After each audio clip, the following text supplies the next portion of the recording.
오늘 우리에게 주신 하나님의 말씀은 디모데후서 1장 15절 2장 3절까지 말씀입니다. 디모데후서 1장 15절부터 한 절씩 교독합니다. 2장 3절까지. 아시아에 있는 모든 사람이 나를 버린 이 일을 내가 아나니 그 중에는 부겔로와 호모게네도 있느니라.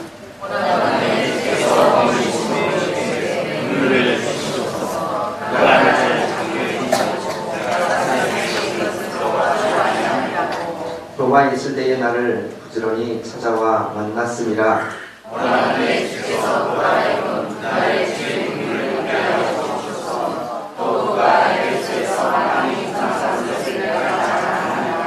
내 아들아, 그러므로 너는 그리스도 예수 안에 있는 은혜 가운데서 강하고 또 내가 하나님 안에서 너의 일말을 충분히 따라라. 그들이 또 다른 사람을 가르칠 수 있으리라. 같이 읽습니다. 너는 그리스도 예수의 좋은 본사로 나와 함께 고난을 받으라. 아멘. 교회 소식 주보를 여러분 참조해 주시기 바랍니다. 오늘은 대림절 셋째 주일 바이블랜드라는 주제로 말씀을 듣고 있는데요. 그래서 오늘은 감옥입니다. 감옥 안에서 히리그마에서 디다케로 감옥 안에서 바울이 증거했던 말씀들을 같이 한번 좀 나눠봤으면 좋겠습니다. 자, 오늘은 재직과 내년에 성질 일꾼 발표와 2015년 결산과 내년 예산을 위한 재직회가 예배 후에 있습니다. 예배를 마치시면 청년들은 내려가서 먼저 식사를 하시고 재직들은 남아서 15년 결산과 내년 예산을 위한 재직회에 참석해 주시기를 바라고, 기간장 회의도 부서장과 기간장도 같이 함께 모여서 그 모임을 갖도록 하겠습니다. 다음 주는 결산 보고와 2016년도 세계 예산을 위한 공동의회가 있습니다. 예산과 결산을 위한 의회입니다. 여기는 세례받은 교인 이상 모두는 참석하는 회의이니 다음 주는 청년부터 내려가지 마시고 같이 공동의회에 참석해 주시면 좋겠습니다. 성경 일도학교 잘 마무리해 주시고 25일 세례식도 잘 준비해 주시면 좋겠습니다. 하늘소리 찬양대가 찬양을 하나님 앞에 영광을 드리겠습니다.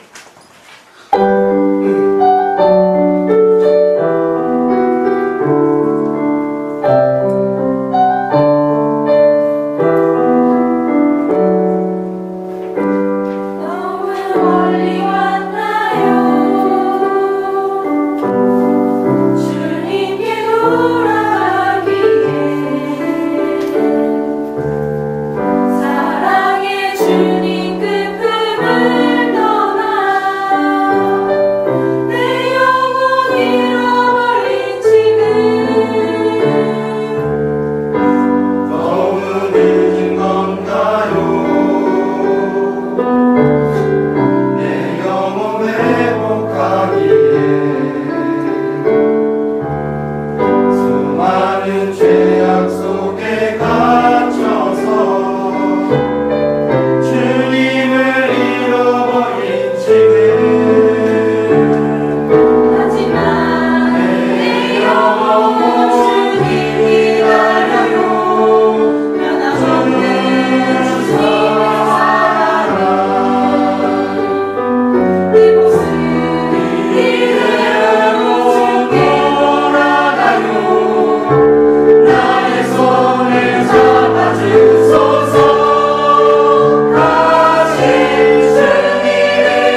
함께하니 고맙습니다.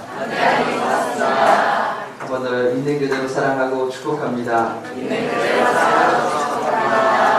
한 번 더 하겠습니다. 웃으면서 인사합시다. 할렐루야. 성숙한 신앙인이 되기 위해서 뒤에 게시판에 붙여놓은 것이 매일매일 웃으면서 인사합시다 라는 고백입니다. 요즘 교회 안에서 제일 시험에 많이 든 분이 누굴까요? 목사님이요? 예리하시네요. 네. 목사가 아니고 교회 안에서 시험이 제일 많이 든 사람이 사탄이라고 합니다. 사탄이 시험에 들었대요. 왜 시험에 들었나 했더니 사탄이 하지도 않았는데 사람들이, 성도들이 이거 사탄의 계략이야. 사탄이 그랬어. 집사님 사탄한테 속지 마세요. 사탄이 환장을 하겠다는 거예요.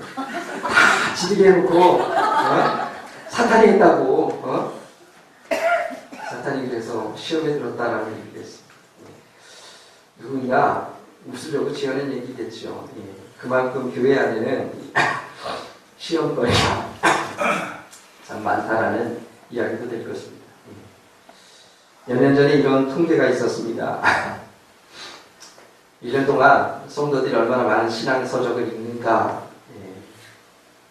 결과가 아주 놀랍게 나왔습니다. 1년 동안 신앙 서적을 한 번도 안 읽는 사람이 62%다. 목사님 그거밖에 안 되나요? 다행이네요.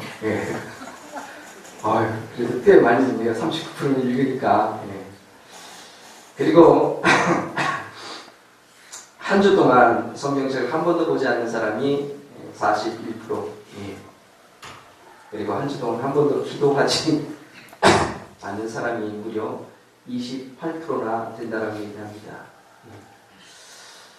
신앙서적을 읽지 않고, 또 어떻게 보면 성경책을 읽지 않고, 또 기도하지 않고도 나는 기독교인다라고 하면서 잘 살고 있기 때문이 아닐까 저는 싶습니다. 그래도 내 인생에는 높고 큰 파도는 없고 그럭저럭 하루하루 삶이 이 정도면 나는 신앙인답게 잘 살고 있는 것 같아 라고 하는 이 마음이 오는 이 평안 때문에 우리는 말씀도 신앙서적도 기도도 못하면서 살아가고 있는지 모르겠습니다. 하지만 정말 우리가 복음 안에서 하나님의 뜻 안에 합당한 신앙인이라고 고백하면 우리는 다시금 되찾아야 할 것이 참 많이 있습니다. 말씀을 읽는 것도, 또 많은 분들이 경험했던 이 신앙의 발걸음과 발자취도 따라가는 것도, 그리고 끊임없이 하나님 앞에 기도하는 우리의 모습도 우리는 뒤쫓아 가야 할 분명한 삶의 모습일 것입니다. 그러면서 우리가 오늘도 내년을 섬기고 함께할 일꾼들을 세움에 있어서 어떤 일꾼을 하나님이 원하실까라고 하는 것을 한 주간 저는 묵상해 봤습니다. 하나님이 어떤 일꾼을 원하실까? 정말 많이 배운 일꾼을 원하실까? 혹은 잘하는 일꾼을 원하실까? 아니면 이쁘고 잘생긴 일꾼을 원하실까? 그러나 그 어느 것도 하나님이 세우시는 일꾼은 이거와는 관계가 없던 사람이더라 하는 겁니다. 물론 우리가 2장에 읽었던 이 본문의 말씀은 얼마 전에 우리가 함께 나눴던 말씀 가운데 하나입니다.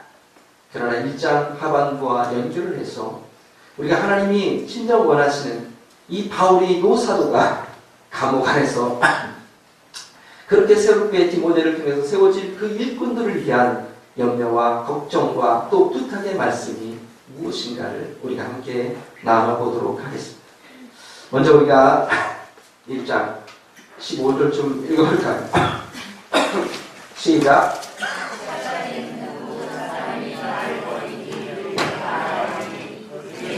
별로와 고백 은혜도 있느니라. 아멘. 바울이 오늘 말씀의 첫 시작은 아시아에 있는 모든 사람이 누굴 버렸대요? 누굴 버렸대요? 나를 버렸대요. 바울을 버렸대요. 자, 어찌 보면 몇십 년 동안 복음으로만 살아왔던 사람이 바울입니다. 그리고 간절했던 기대와 소망을 지금도 놓지 않고 있는 사람이 바울이래요. 그런데 한번 생각해 보십시오. 내가 그 수십 년 동안 복음 앞에 살았다라고 얘기했는데 지금의 결과는 너무 참혹하지 않습니까? 어디에 있어요? 감옥에 있고요. 그리고 아시아에 있는 모든 사람이 나를 버렸다라고 하는 이야기가 바울의 오늘 말씀의 첫 시작입니다. 제가 이 목회의 삶을 살아가면서, 목회자의 삶을 살아가면서 제 노년, 앞으로 10년, 20년, 30년 뒤에 목회의 이 뒷전에서 바라보면서 참 그래도 이 길을 걸어갔다는 것이 후회스럽지 않고 참 보람 있었다. 아마 모든 이의 마음은 저뿐만 아니라 여러분도 성도의 삶을 살아가면서 동일하게 고백하는 그 부분일 것입니다. 내가 집사로, 권사로, 장로로, 안수 집사로 참 후회 없는 귀중한 삶을 교회를 섬기고 주님 앞에 순종하며 살아왔어. 참 이것이 나에게는 참 보람이고 기쁨이야. 이런 고백이 되면 좋은데 오늘 사도 바울의 고백은 이 인생의 가장 마지막 정점에 이르렀을 때에, 죽음의 자리에 이르렀을 때에 모든 사람이 나를 버렸다, 등졌다. 이건 아마도 너무나도 처참한 고백일 것 같습니다. 후에 제가 내 곁에는 정말 한 사람도 없고 가족도 나를 등지고 그렇게 믿었던 성도들도 다 나를 등지고 떠났다라고 생각하면 전 정말 두려울 것입니다. 목회 잘못했구나 내가. 수십 년 동안 했던 이 길이 잘못된 길이었구나라는 후회만 남을 것입니다. 그러면서 오늘 바울이 고백하는 이 말씀 가운데서 정말 신실하고 충성된 일꾼이 어떤 일꾼인가를 구별하는 길이 어떤 길인가를 우리에게 제시해주고 있는 겁니다. 자, 여기에 두 사람의 이름이 등장하죠. 예? 부겔로와 호모게네. 예. 어떤 사람일까 성경은 그들을 얘기하지 않습니다. 하지만 이 말씀을 읽어보면 굉장히 사도 바울이 평소에 신임을 두고 믿었고 정을 두었던 사람 같아요. 그런데 어느 순간 이 사람들이 뭐 한 거예요? 등을 돌린 거예요. 어느 순간. 자, 이 아시아라고 얘기하면 소아시아의 7교회들을 우리는 연상시킬 수 있습니다. 예, 맞습니다. 그렇게 세워진 교회들 안에서 세워졌던 목회자들, 섬기는 사람들, 그렇게 귀한 믿음의 진리를 함께 쫓았던 사람들이었는데 어느 순간 등을 돌리고 말았어요. 무엇 때문이었습니까? 잘못된 복음, 변질된 복음 때문에 그랬어요. 잘못 해석된 거짓 교사들의 이야기를 듣고 오늘 바울이 감옥에 갇혀있지만 한 번도 감옥에 찾아오지도 않고 위로도 안 해주고 변론도 안 해줬던 사람들, 바울이 왜 이랬을까 한 번쯤 고민해보게 하는 구절이 바로 오늘 이 구절입니다. 그래도 사도 바울쯤 같은 이 복음의 대가쯤 되면 좀 덮으실 줄도 알아야 되는데 성경에 이 두 사람의 이름을 드러내고 결국은 이 두 사람의 이름이 만천하에 드러나게 돼 있습니다. 무엇 때문일까 고민해보면 여기에 함께 대조적으로 등장시키는 오네시보로라는 사람이 있습니다. 자, 그 사람은 어떤 사람이었을까? 같이 한번 좀 읽어봅시다. 16절 시작. 원하건대 주께서 오네시보로의 집에 그를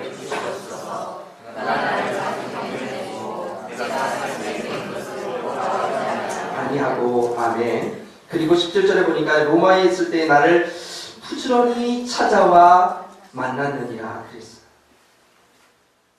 오네시보로에게 대표적인 이야기의 핵심은 그가 나를 자주 찾아와서 격려했고 위로했다라고 하는 것이 사실은 전부입니다. 그가 어떤 신앙의 특이한 점을 발견해서 뭔가 큰 기적을 이뤘던 사람도 아니었고요. 그 삶의 종족을 보니까 뭔가 특별한 교리들을 세워서 신학의 정점에 있는 사람도 아니었습니다. 그럼에도 불구하고 이 오네시보로는 바울이 오늘 충성된 일꾼들을 얘기할 때 이 사람을 비유로 얘기해주고 있다는 거예요. 나를 위로해주고 격려해주고 자주 찾아왔던 사람. 어떻게 보면 굉장히 인간적입니다. 예. 신앙적이기보다는 나에게서 참 인간적인 이 미를 나누어줬던 오네시보로가 나에게 있어서는 정말 큰 힘과 위로가 되었던 사람이었다라고 이야기합니다. 여기 신학자들이 원하건대 오네시보로의 집에 공유를 베푸시옵소서라는 이 구절 때문에 이 오네시보로는 이미 바울을 여러 번 찾아왔다가 어려움을 당해서 이미 이 땅을 떠난 사람일지도 모른다라고 하는 해석이 있습니다. 그런 어려운 상황 가운데서 끝까지 사도 바울을 변론하고 지키기 위해서, 위로하고 격려하기 위해서 찾아왔다가 이런 어려움을 당했을 사람이었다. 물론 확인되지 않은 이야기지만 이 집에 공유를 베푸시옵소서라는 표현 때문에 많은 신학자들의 해석이 이런 해석도 있더라 하는 사실. 어쨌든 여러분, 이 바울의 심정 가운데 애끓는 마음의 고백은 다른 사람이 다 나를 버렸을지라도 이 오네시보로는 나를 버리지 않고 격려했던 그것을 통해서 바울이 오늘 충성된 일꾼이 무엇인가를 우리에게 말해주고 있는 것입니다. 어떤 것이 충성된 일꾼일까? 자, 오늘 여기 2장의 2절에 나온 충성된 사람들에게 부탁하라 그랬어요. 자, 1절은 이렇게 시작하죠. 내 아들아, 그러므로 너는 그랬어요. 그러므로 너는.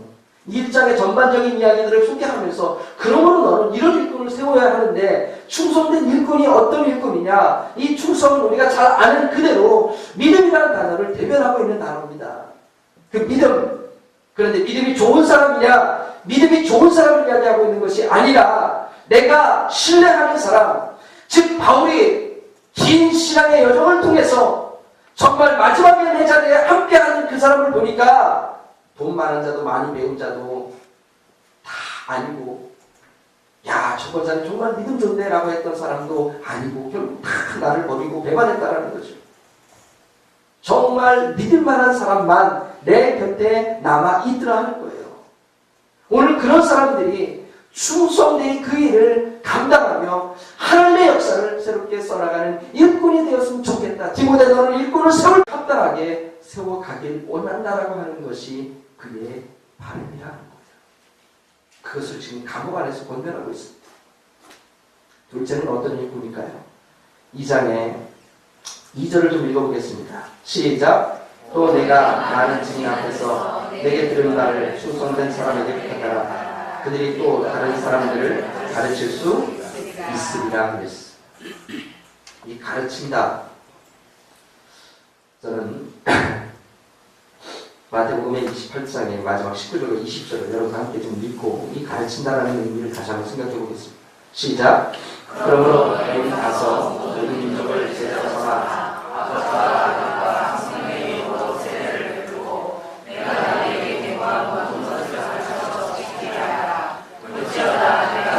한 달까지 너희와 항상 함께 있으리라.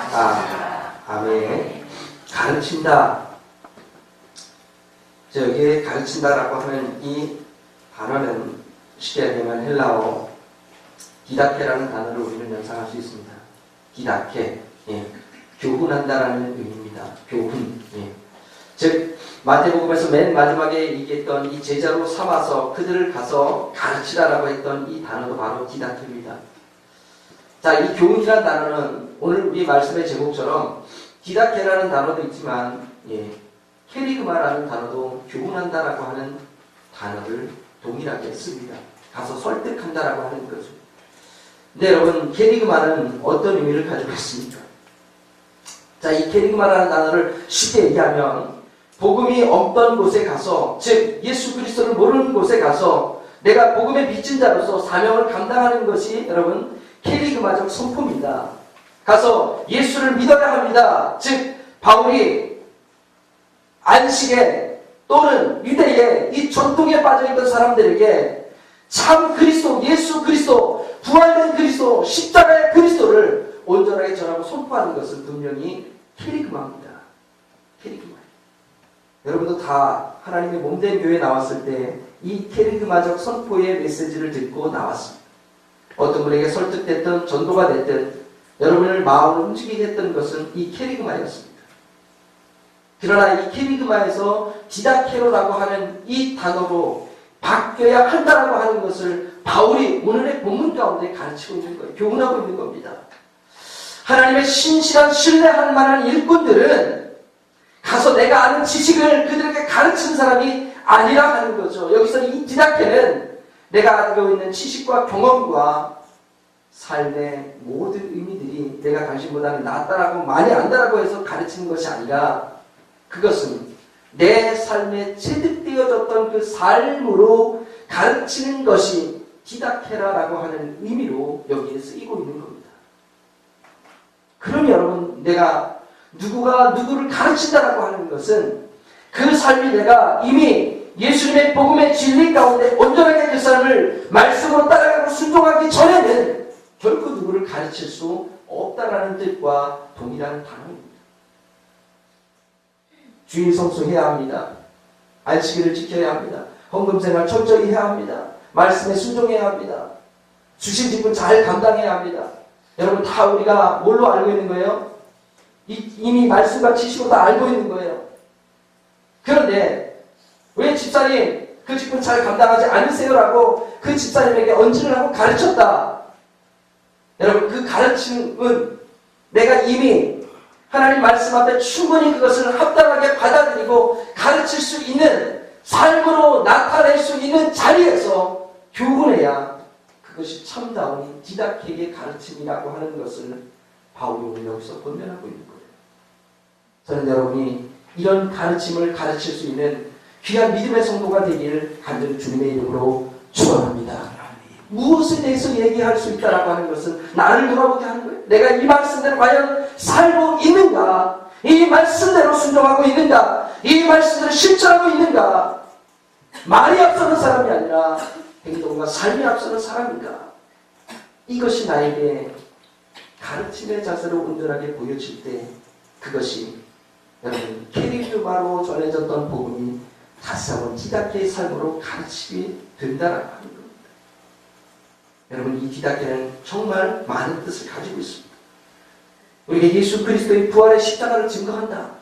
도저히 나는 부활을 믿지 못하겠는데 이런 사람 앞에서 당신이 정말 그 상황에서 나 같으면 죽었을 텐데 그래도 기쁨과 감사로 살아가고 있는 당신의 얼굴과 평온한 삶을 보면 부활이 뭔지 알 것 같습니다. 여러분, 이것이 바로 디다케의 가르침입니다. 여러분, 이런 가르침이 바울이 오늘 디모데를 향한 가르침이었고 디모데를 향해서 이런 가르침으로 일꾼과 사람들을 세워가라고 권면하고 있습니다. 여러분, 이런 디다케가 여러분의 삶의 가르침으로 함께하길 간절히 주님의 이름으로 축원합니다. 그리고 이렇게 권면할 수 있다면 정말 하늘의 교회 공동체는 아름다운 공동체가 될 수 있음을 우리에게 말해주고 있는 겁니다.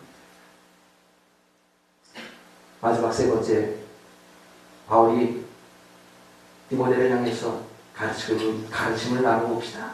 자, 3절 말씀입니다. 2장에 시작. 저는 그리스도 예수의 좋은 병사로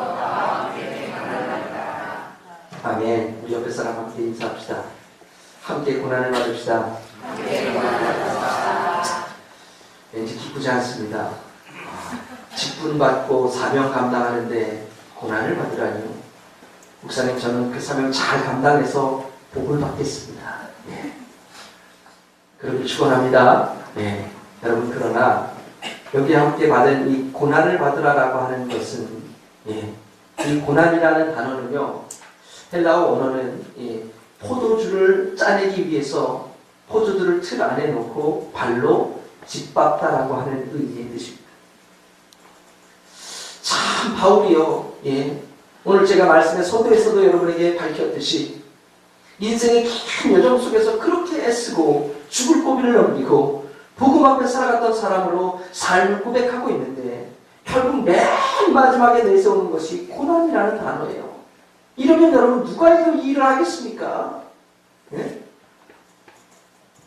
하려고 해도 한 걸로 물러날 것 같아요. 아이고, 그렇게 고난의 일이라면 목사님, 저는 다음에 하겠습니다. 제가 아직 준비가 안 되네요, 목사님. 이러실 수 있을 거예요. 여러분, 우리 인생이 마찬가지일 겁니다. 이 고난이라는 단어를 생각해보면. 그런데요, 이 고난에 대한 의미들을 깊이 묵상해보면 이것 때문에 하나님이 오늘 우리에게 이 고난을 함께 직분자와 함께 세우신 일꾼과 함께한 수식어가 됐구나라고 하는 것. 나는 열심히 순종하고 열심히 예배하고 열심히 봉사하고 열심히 충성해서 하나님 나에게 이런 복을, 우리 가정에 이런 복을 주셨습니다. 여러분, 그것도 우리가 증거할 만한 복입니다. 하지만 여러분, 직분도 열심히 감당하고 순종도 열심히 했는데, 정말 땀 흘리며 눈물을 흘리며 감당했는데, 내게 남은 결과라는 것이, 바울에게 남은 결과라는 것이 이 감옥의 컴컴한 매맞음의 자리라면 과연 누가 이 일들을 감당하라고 내세울 수 있겠습니까? 그러나 바울은 오늘 그것을 감히 디모데에게 이것이 신실한 일꾼을 세워감에 있어서 정말 너에게 있어서 중요한 가치야라고 하는 이 가치를 심어주고 있어. 우리는 이렇게 고백할 것입니다. 내가 최선의 길을 선택했어. 여러분, 최선의 길을 선택하면 누구나 다 최고의 결과를 얻기를 원합니다. 여러분, 그렇지 않으세요? 예? 우리 자녀에게 야, 이 학원이 최고의 학원이래 라고 하면 그 학원을 보냅니다. 그러면 어떤 결과를, 최고의 결과를 얻기를 원해요. 성적도 쭉 올라가고, 좋은 고등학교, 좋은 대학도 좀 들어가고. 그러나 인생이, 여러분, 살아보면 다 그렇게 내가 최선의 길을 선택했지만 최고의 결과들을 얻는 것은 그닥 많지 않습니다.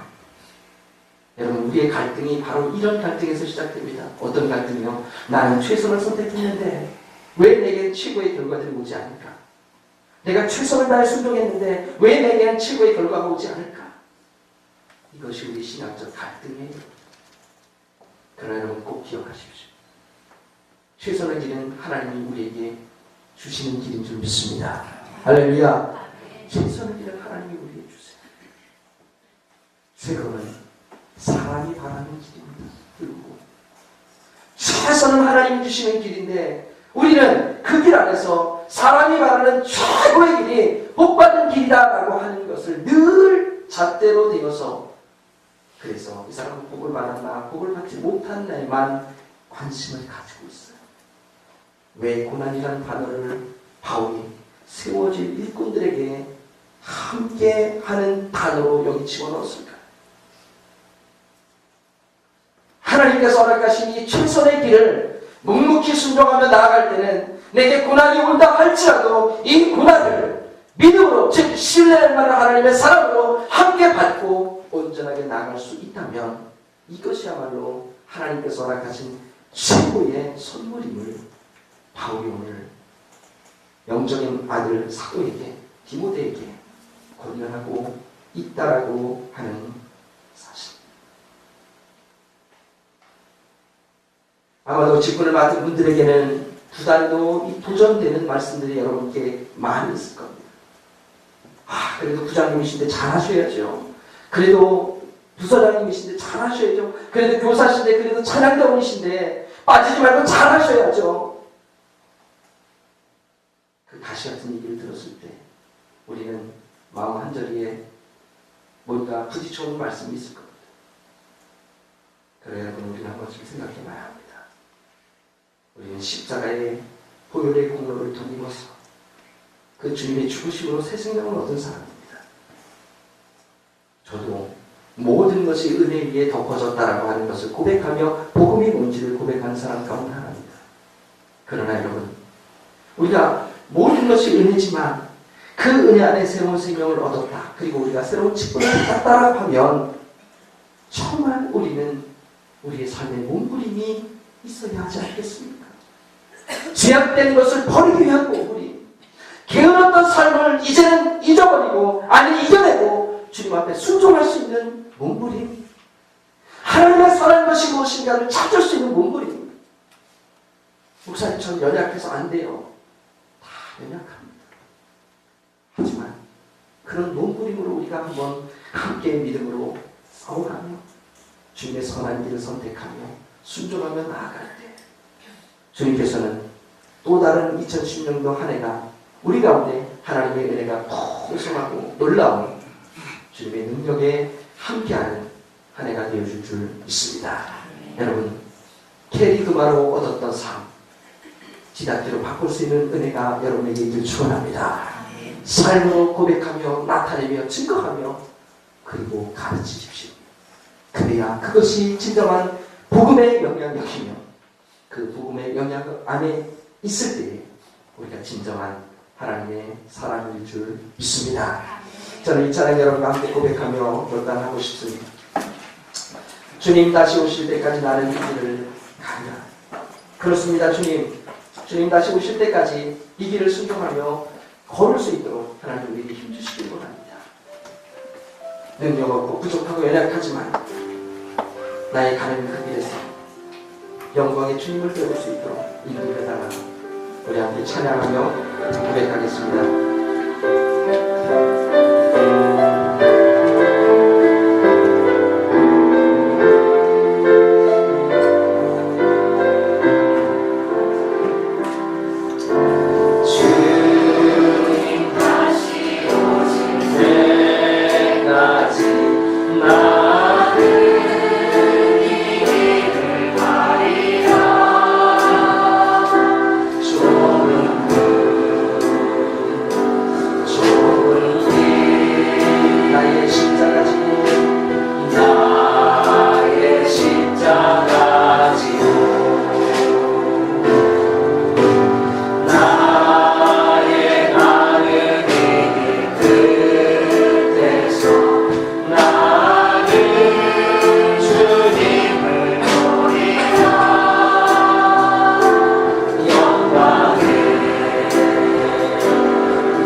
성경에 나타나는 이 오해 15로처럼 하나님 우리의 충성된 일꾼입니까?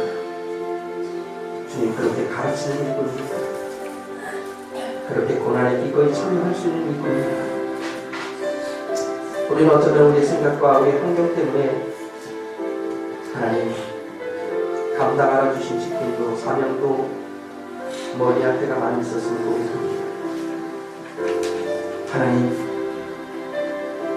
눈에 보이는 것만 찾고 속에 감춰진 것에는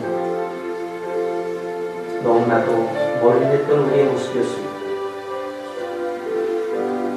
하나님이 또 믿음의 사람이 신뢰할 만한 그런 믿음을 우리가 갖기를 원합니다. 아버지, 나아가 우리가 캐리그마로 들었던 복음을 이제 띠답게로 가르치는 자가 되길 원합니다. 삶으로 보여질 때, 실천될 때 그것이야말로 진정한 영향력의 삶임을 믿습니다. 나가 고난도 감수하겠습니다. 주님, 두려워하는 자가 아니라 고난 앞에 맞서 아버지 함께 그것을 수용하고 고백하는 하나님의 사람이 되겠습니다. 우리를 인도하여 주옵소서. 주신 직분 잘 감당할 수 있는 은혜와 삶을 허락하여 달라고 우리 함께 기도하겠습니다. 아버지 하나님 감사합니다.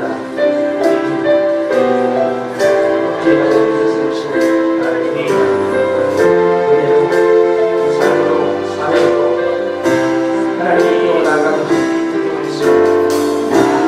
주님 그 자리에서 우리가 하나님 하나님과 소망하며 나아가시옵소서.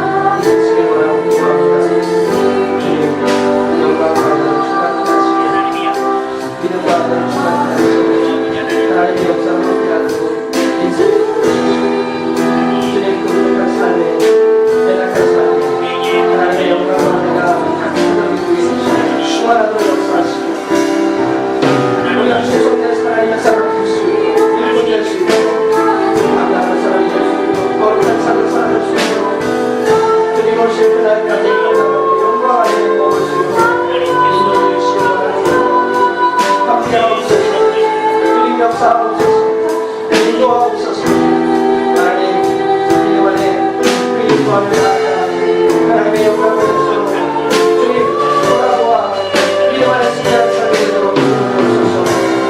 아버지 삶으로 가르친 자가 되기를 원합니다. 복음으로 가르친 자가 되기를 원합니다. 증거하는 자가 되기를 원합니다. 고난을 가져가는 자가 되기를 원합니다. 그 고난 앞에 하나님 순종하는 자가 되기를 원합니다. 인도해 주시고 영광을 주가 주로 주님 바라보고 주옵소서. 믿습니다 주님. 감사합니다 주님. 은혜 안에 오늘도 하나님 전에서 머물며 예배드리고 주신 사명 감당하기 위한 말씀 주시고 오늘 그 말씀에 순종할 수 있는 믿음도 주셔서 감사합니다. 따르고 순종하는 자에게 함께하는 고난이 있다 할지라도 담대히 이겨나가며 그 고난 안에서 참된 하나님의 복을 찾으며 고백하는 믿음의 성도의 삶이 되도록 인도해 주시옵소서. 오늘도 한 주간의 감사의 삶을 주님 앞에 고백하고 열의 하나를 구별하고 주님께 드린 예물이 있습니다. 이 예물 주님이 기쁨으로 받으시고 한 주간의 삶도 은혜 안에 충만한 삶으로 채우시고 이끌어 주옵소서. 예수님의 이름으로 기도하옵나이다. 아멘. 자리에서 일어나겠습니다. 일꾼을 세우는 데 있어서 가급적 중복이 안 되도록 애를 썼습니다. 기도하며 애를 썼습니다. 그럼에도 불구하고 중복된 부분이 있습니다.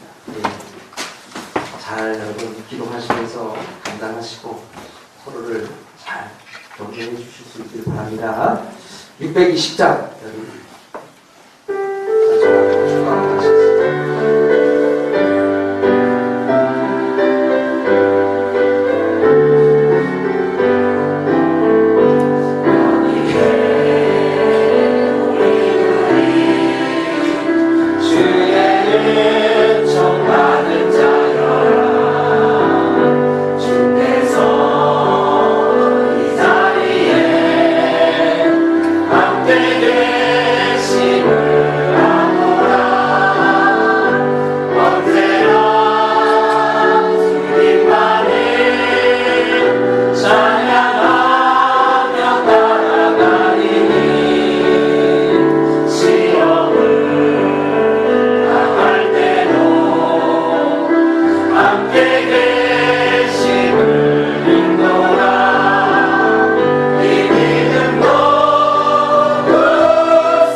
이제는 우리 구주 예수 그리스도의 은혜와 하나님 아버지 크고 무한하신 사랑과 성령의 위로 교통하시며 주관하시고 인도하시는 놀라우신 은총이 오늘 캐릭마의 복음이 이제는 티다키의 삶으로 증거되는 믿음의 삶을 살겠습니다.